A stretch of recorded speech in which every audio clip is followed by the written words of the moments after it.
Okay. Bismillah, Bismillah, walhamdulillah, wassalatu wassalam ala rasulillah, wa ala alihi wa sahbihi wa man wala.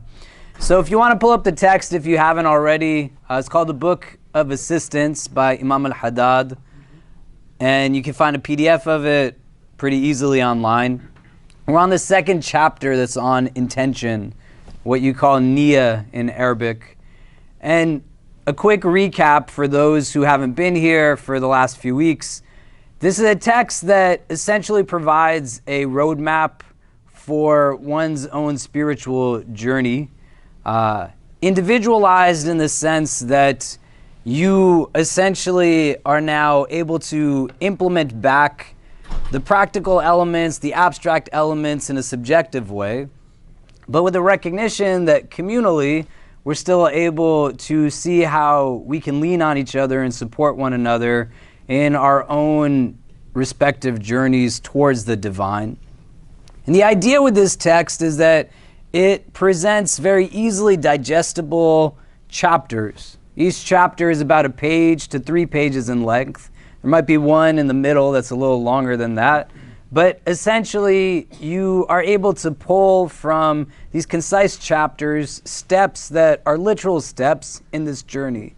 When Imam Al-Haddad sets in the first chapter, which we looked at over a few weeks, is a goal or a destination, kind of what you're working towards, which he identifies as yaqeen or certitude, right? A very kind of resolved, concrete sense of faith, conviction.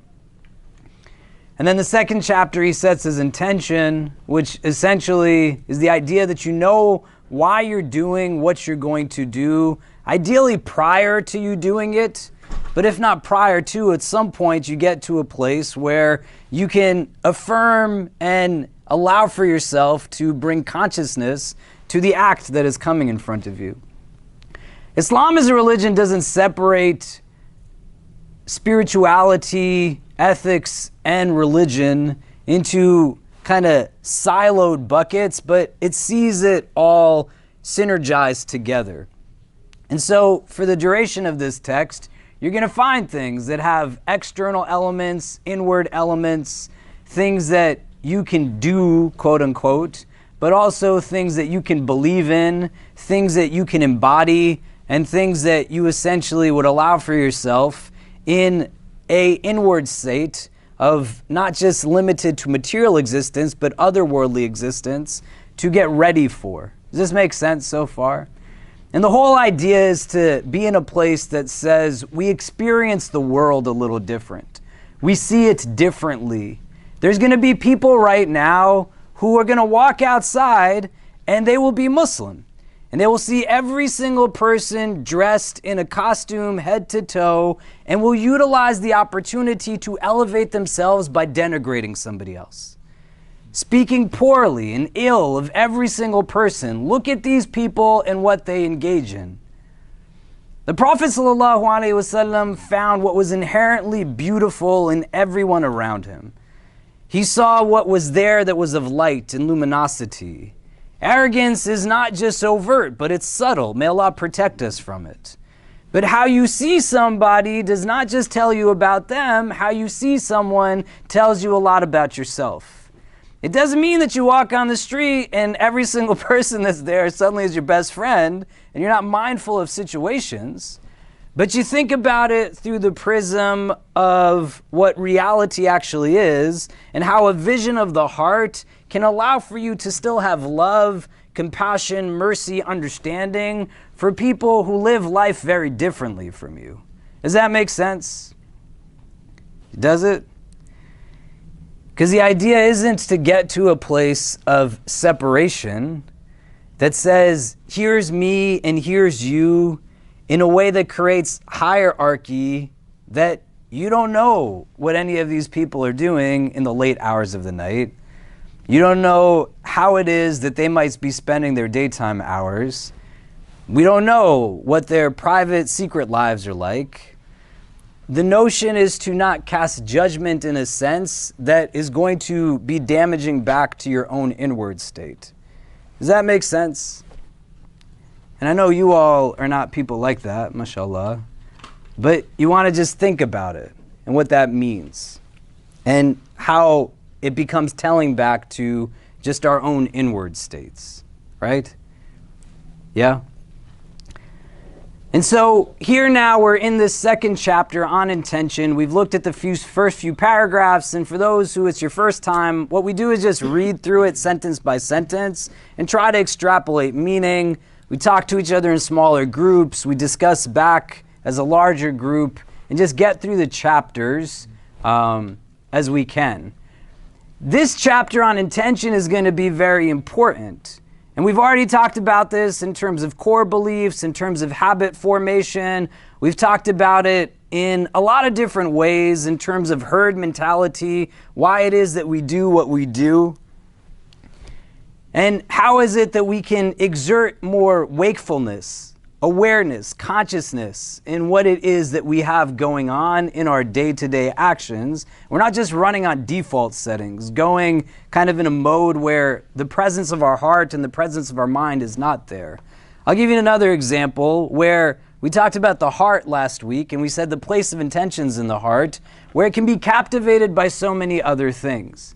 Right? There's a social experiment that some of you have heard me talk about before that takes place with a man by the name of Joshua Bell.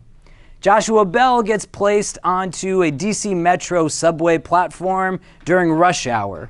And during rush hour, he is playing a violin with a violin case open, similar to every person that you see as a street performer or a subway platform performer here in New York City. And Joshua Bell says that during rush hour, there's hundreds of people that just walk by him. Nobody pays him any attention. He says there's an elderly man that stops for a few moments and stares, his gaze is fixated, and then he goes on his way. Joshua Bell says that when children come in front of him, they just stop. And they're stuck, and they can't do anything other than look at this man. And the adults that are with him, they have to literally pull them away. And Joshua Bell says, I can see these children looking at me over their shoulders until they can't see me anymore.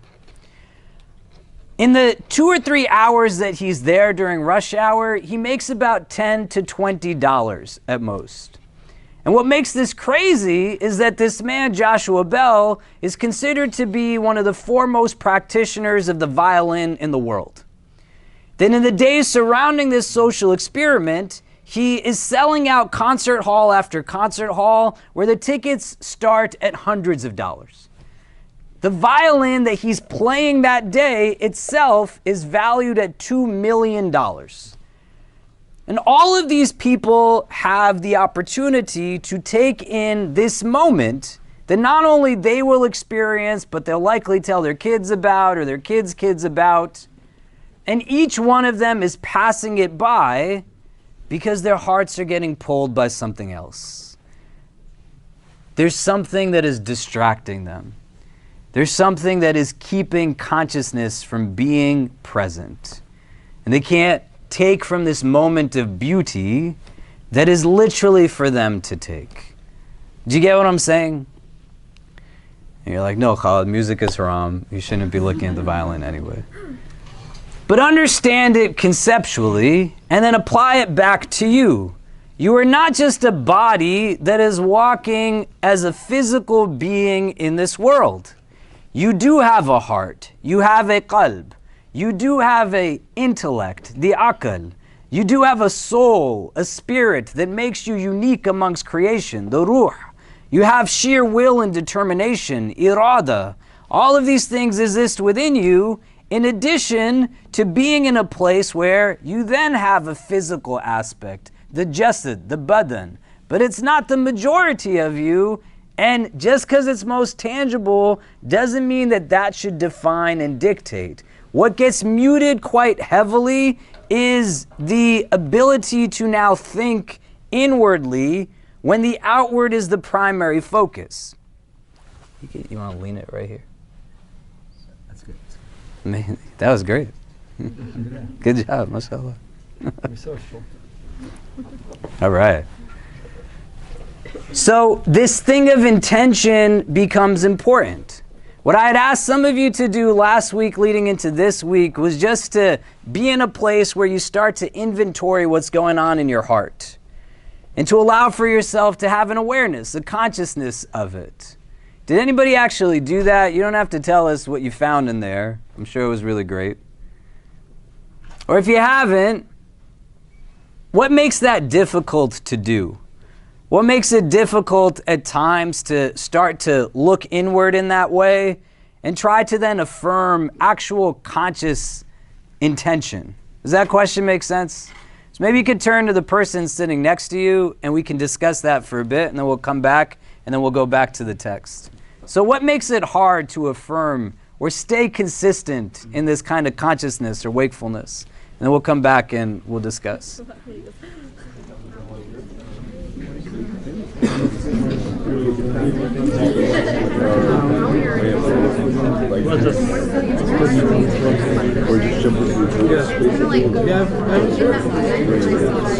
Great.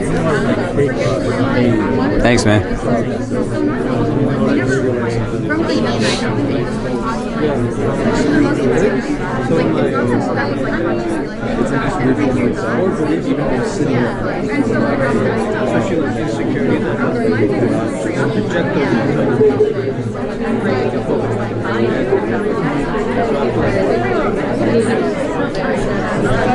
We don't understand the question.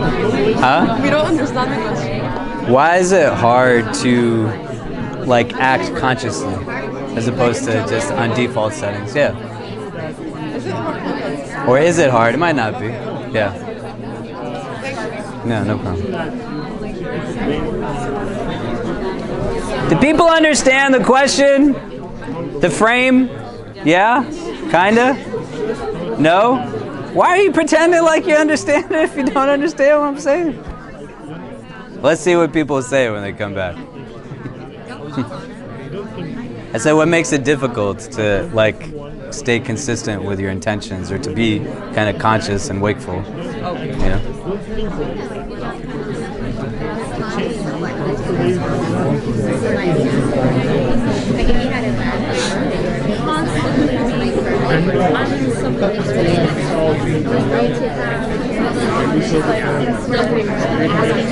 You might think maybe we might do next time, which is my fault. I don't think we have to change anything now, but I think with the camera apparatus growing, maybe I should sit in a chair. That might be easily so it's not kind of in the way. Do you know what I mean? Do you get what I'm saying? Right now, anybody who's sitting right here, this is in their field of view. But if I was in a chair, I'd be seated a little bit higher. But I don't know. Let's see what goes. No. I'm saying maybe. No, it's okay. Yeah.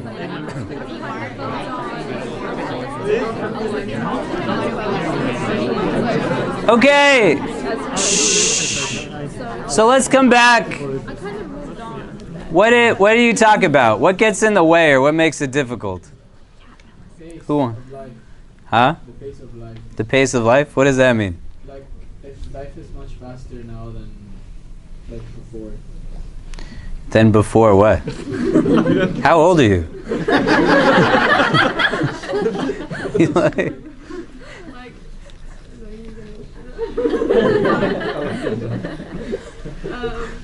were discussing how in our jobs, in our work, in our studies, there's a lot of deadlines, a lot of expectations, capitalist, pace of productivity, where you feel you're constantly having to catch up and not being actually taking the time to do what you're doing. Okay, so life gets busy. Mm-hmm. Yeah, so it's easier, right? If we take it to its end, it's easier to sometimes not think about why you're doing what you're doing. You just run on autopilot.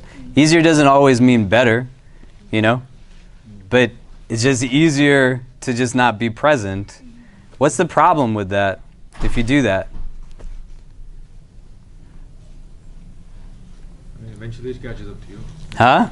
Eventually it catches up to you, and then you're either you do it consistently or regularly, or it'll catch up to you, and that'll be much harder because then it'll force you to. What does it look like when something catches up to you? It's like you lose the meaning of life. Like you start questioning of your existence, and you be like, "What am I doing here? Why am I here?" And all of these like, just I guess disturbing questions start to pop up in your head over time because you're so burned out with, dunya. We were just talking about that, and like the one thing that I've learned over time by like watching and reading different Islamic sources is like tawakkul in this case is such a big thing. Like I was like I'm a college student, of course, like I have a lot of deadlines and exams, and I don't get perfect grades most of the time, and STEM major, but so like I learned this thing tawakkul, and it's just like I have never been more peaceful in my life. Alhamdulillah. Yeah. MashaAllah, may Allah increase you in your peace. When Imam Al-Haddad starts this text, the destination that he has in chapter 1 is yaqeen, right? The destination is not perfection. Is it? It's a stupid pursuit. Nobody's going to ever be perfect. Doesn't mean you don't try, but if you're in a space where there's reasons, right? Things are busier, things are moving at a quicker pace, you still got all the things within you, you're carrying it within you. So you're using the other parts that make you you. You didn't stop using your feet all of a sudden because life got too fast. You didn't stop using your hands. You still utilize your mind to process things. You're still thinking right now. The idea is to reclaim what you think about and how you think about those things. And so this thing of intention becomes really important. Because when you get to this place where things catch up, so to speak, it's usually not in a moment of relaxation, but it's in a moment of, as was said, deep exhaustion or frustration. Everything just feels like it's falling apart.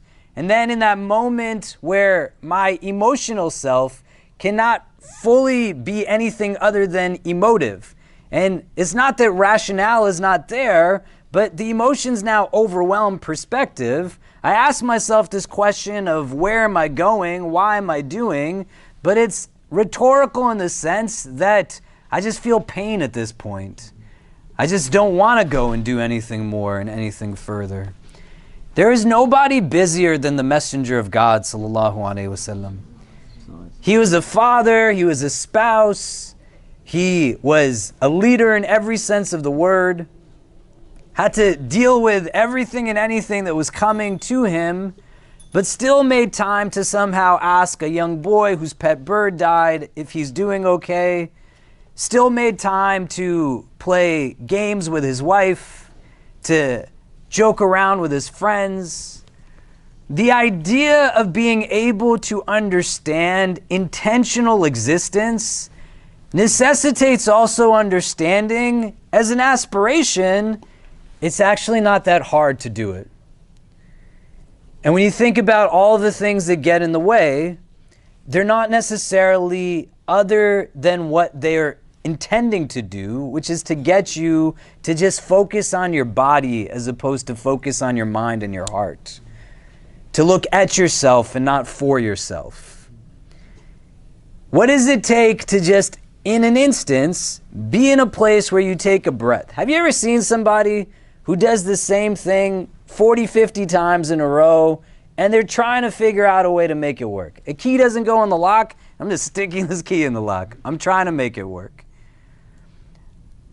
I'm trying to do the same thing again and again and again in the way that it doesn't. Every time I do it, I'm more frustrated, more frustrated, more frustrated.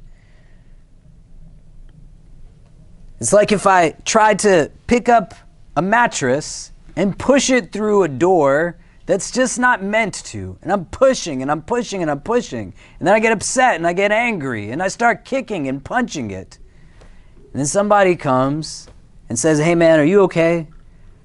And then all they do is take a step back and turn the mattress the other way, and then it goes through the door. That's essentially what it is. And you can't tell me that you haven't had a moment where you're that first person, Or you're just banging your head against the wall again and again, wondering why it's not changing. It didn't change the first 30 times you tried it that way. Why would it work on 31? What's going to change? The only thing that's happening is you bang your head against the wall again and again. It's going to give you a headache, and then you're going to fall, and you're going to feel like there's no point to this. And then if you don't know why you're doing what you're doing in the first place, it's going to make it that much more of a devastating experience. Do you know what I mean? So you sit down in a matter of seconds, and then you just think about, what are the things that I can do without thinking about them? Or when I've gotten into an issue with somebody, an argument, a fight, a quarrel, where words get nasty, tone gets disrespectful, there's not real mindfulness in the situation where I can say, sorry, I wasn't thinking. What would it have taken to simply just think in that moment? And you have to understand that it actually doesn't take a lot, because you are thinking constantly. So the challenge isn't about affirming the attention or the ability to build the intention. You got to make sure that it's important enough to you that you actually just take a few seconds to breathe sometimes, and to rest, and to let yourself bring to the present consciousness, awareness, mindfulness. Does that make sense? And you're going to have all kinds of people that tell you things, not because they're just rehashing, but this hadith that we looked at, إِنَّمَا الْأَعْمَالُ بِالنِّيَّاتِ, that actions are by their intentions. It said that this hadith essentially formulates half of what this religion is about, because it's pretty much what everything is. You got to know why you're doing what you're doing fundamentally. And if shaitan can get you to mute what essentially makes you human, and get you to live like an animal, and get you to a place where it's not just animalistic in the sense of, I am just eating and drinking and engaged in physical intimacy, but like an animal that says, somebody else controls my decisions. You are not the horse that is being compelled with somebody else riding it, and it's got reins in somebody else's hands. You are not the donkey that is a beast of burden, that because somebody else is dictating, you're going to have bags and bags of things on top of your back. You are insan. You are from the best of what was created. لَقَدْ خَلَقْنَا الْإِنسَانَ فِي أَحْسَنِ تَقْوِيمٍ. We made humanity in the most beautiful of forms. You don't want to think about animalistic in the sense that is the most simplistic form, but you were made to be free. And that liberation comes from a yield now of consciousness and wakefulness and awareness. So that when you can sit down on the street, you let everybody else just be themselves. I don't need to give a rise to my ego by saying that, look at that fool that's walking around and this and that. Do you get what I'm saying? As your brother who loves you, you have to understand, it does not take a lot of time. And even if it did, which it doesn't, your heart is precious enough that you have to take time for it. And the gifts that you are endowed with will only be enhanced further if you bring now your organs of cognition to how it is that you choose your choices. Do you see what I mean? Both in the affirming of doing things that are good, but also in moving away from things that are not good. I have a 7-year-old and a 9-year-old, and you've seen them, most of you, my kids running around here. I don't want to be in a place where it's not my state of wakefulness that determines as to how I engage my child. And likely, many of you know of adults who their anger overwhelms them. And then they do things to children that no child should ever have to be forced to endure, right? And may Allah make us those who honor the rights of all of His creation, including those that are younger than us, as well as those that are elder than us. And then those parents don't ever say, sorry, I wasn't thinking when I said this to you. But then it sticks, and it builds these core beliefs that we talked about. in the previous weeks. Does this make sense? So the things that get in the way, they're quite often not the things that we actually anticipate. And the reinvention of what it means now to be submissive to something, you got to think about it. You got deadlines, everybody's got deadlines. It takes 5 seconds to breathe. That's all you got to do.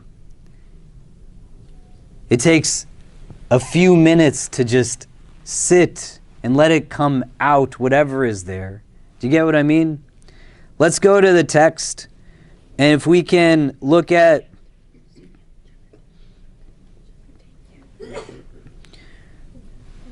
so the paragraph that starts, it is a condition of the sincere intention that behavior does not belie it. Can somebody read that for us?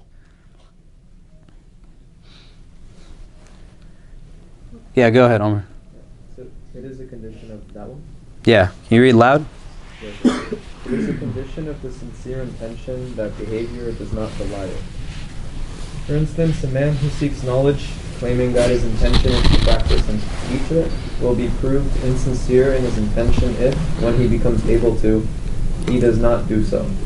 For a man who pursues the world and claims that he is doing so only that he may be independent of other people and be able to give charity to the needy and help his relatives, will be proved ineffectual in his intention should he not do so when able. Okay, what is this paragraph talking about? Anybody?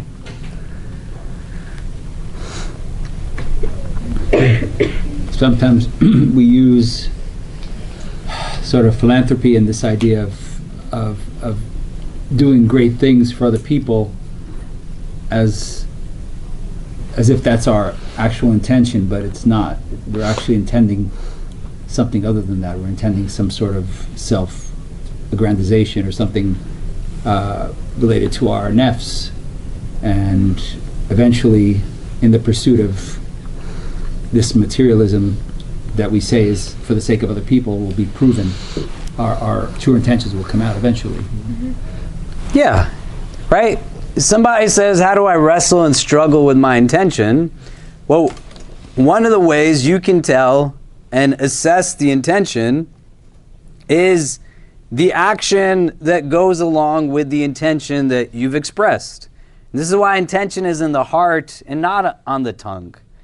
Because if you say that I am working this many hours so that I can take care of my parents when they're older, and then your parents get older and you just stick them someplace else, not anything else. The world is not judging you.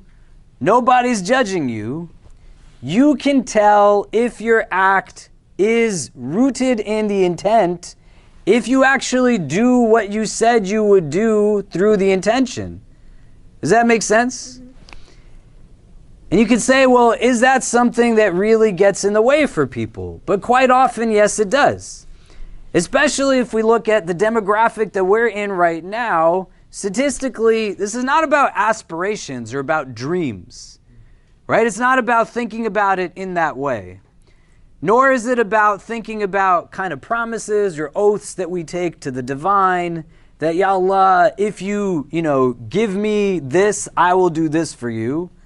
But we're talking simply about a means through which I can hold myself accountable, engage on this spiritual trajectory that I'm on, if I'm actually doing what it is that I said I was going to do.